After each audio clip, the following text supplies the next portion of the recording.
Hey there, my name is Chelsea Kinsella, and today I thought I would talk to you about falling off your horse and how to prevent that.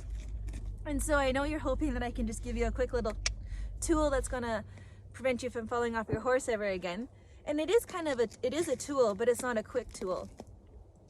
So why am I talking to you about this today?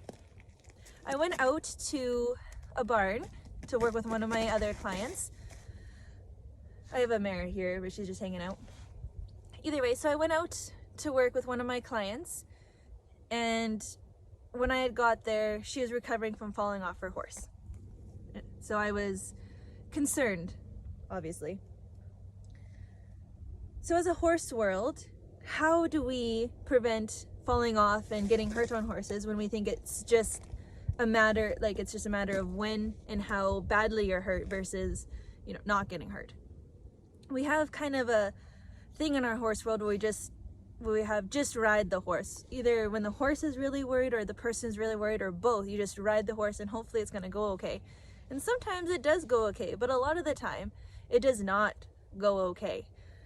So I think we need to start reminding ourselves that when we're worried, we have to control that and calm ourselves down before we bail on these horses.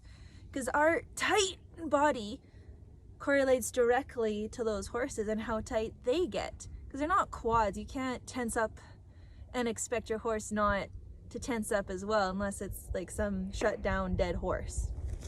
So if you have a horse that's aware and alive, they're going to feel things. And I get my horses really quiet and really safe, but I still have to be aware of how they're feeling before I ride them, and while I'm riding them. You have to shut some of that worry down and help them through it.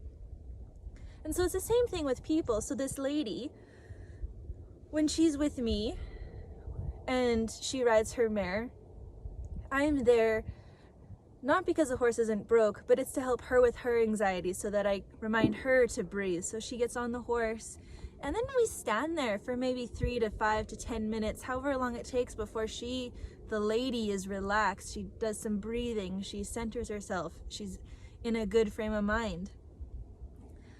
And then maybe we walk and I see her getting a little bit tense. Her legs get stuck straight out because they're so clenched.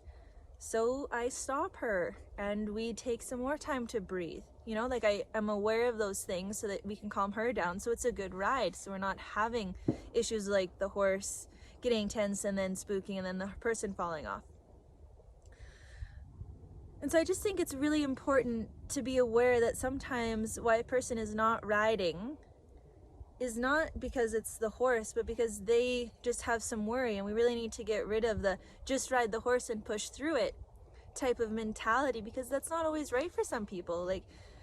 Sometimes we just have to breathe and work our way through it, much like with the horses. The colts I start now, they take longer, but they don't buck. They don't buck with the saddle, they don't buck with the ride, they don't buck at all. They're really safe and sound. I'm not worried to get on these horses when I get on them.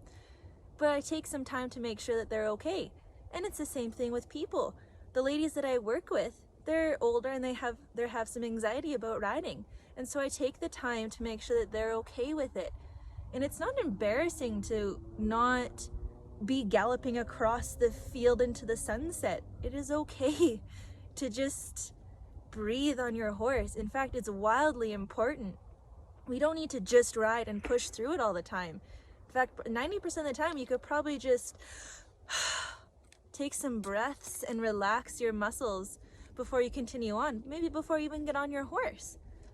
If maybe even being beside your horse kind of freaks you out, maybe you need to take some time and just breathe beside your horse. It's really those slow and steady steps. The same thing with the horses. If I have a worried horse, sometimes, depending on the horse and the situation, I can push the horse through a little bit of worry. But if this horse is full out panicking, there's nothing, you have to calm that horse down and get him to a place where he can learn again. And it's the same thing with people. It's not going to be a good experience if you are on the verge of a panic attack or you have quite a bit of worry in your body. It's not going to be a good ride. So we have to calm down and really get in the moment and breathe. And I think as a horse world, we have to get more that way so that we can prevent these accidents from happening. What happened to my lady today was not an accident. It just wasn't.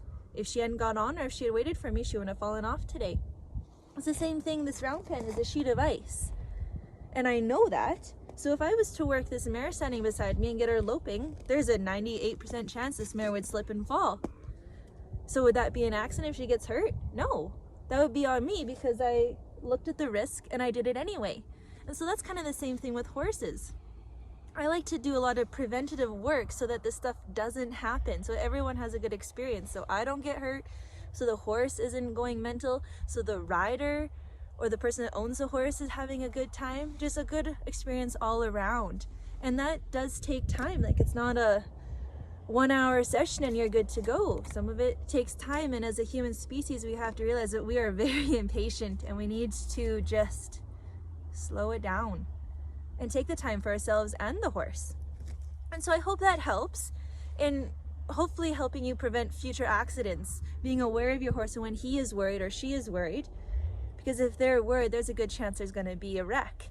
So if we can make the horse safe and sound by putting in the prep work, by recognizing when they're anxious, and then doing the same thing for us, recognizing when we're anxious, so that if we get on that horse that's already anxious and we're anxious, it's just not going to be a good time.